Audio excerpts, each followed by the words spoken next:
Good morning, it's 5:20 a.m. here. I'm going to talk about the power of words or the power of language.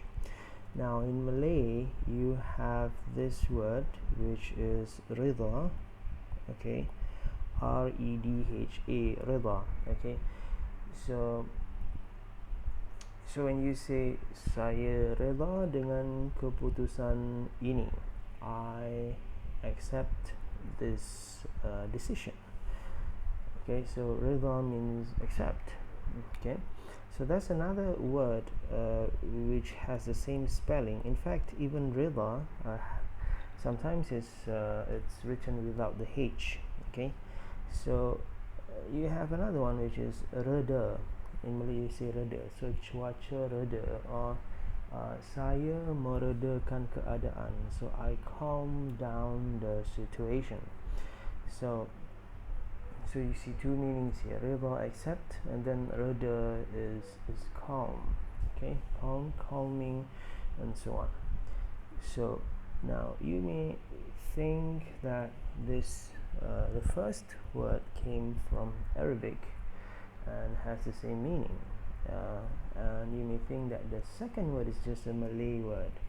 Now here's the thing: the second word, which has the meaning of calm, is nearer to the Arabic word of rida. Okay, rida. So in Arabic you have the word rida, which is the word that the Malay rida is taken from.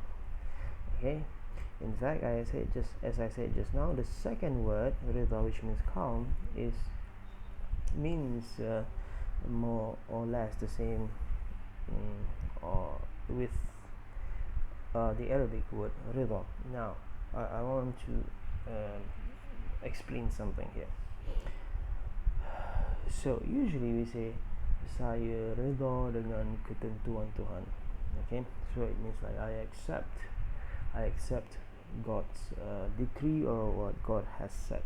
Now some may say that is a positive statement. Okay, but the thing is that some people say that with from the point of powerlessness, or like I have no choice, I just have to accept. So that is usually what redha connotes. Okay, in Malay they say redha je lah, just accept lah, like that.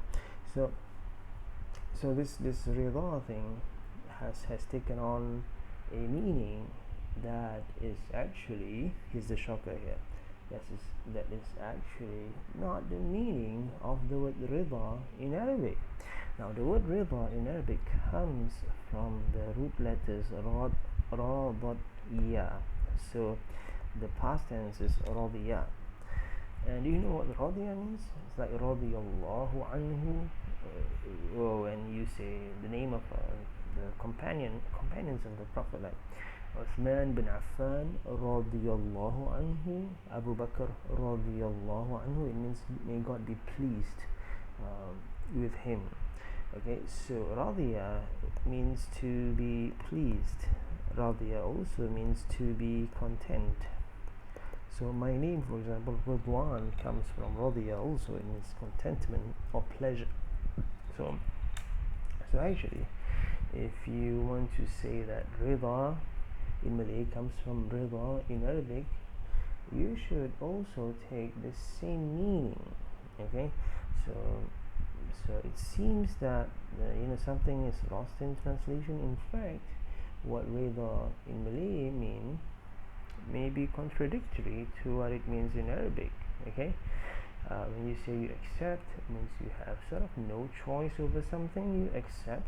No, that does not. In Arabic, redha does not mean that. It means pleased. You're contented. Now, this does not mean that you cannot express your feelings by not saying redha when you accept something. You just have to use another word. You just say saya terima kenyataan ini, saya terima keputusan tersebut. So it means I accept that fact, that situation, and so on.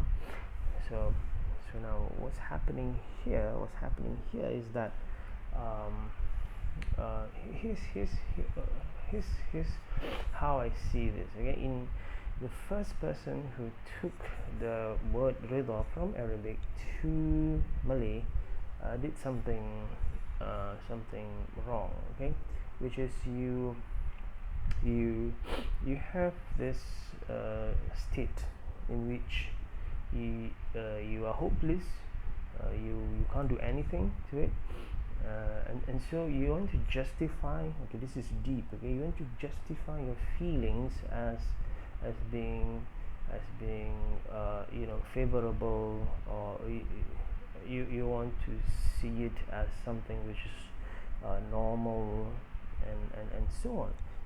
So you take a term from Arabic which has a um, religious flavor to it, and then you just plaster that word onto your feelings, and you say saya rida dengan ketentuan ilahi. Now there's nothing wrong with having feelings. All feelings are valid. You have to release them, you have to express them, you have to do whatever you need to do with them. Okay, there's no right and wrong about feelings. It's just that some feelings are unfavorable, some feelings are favorable.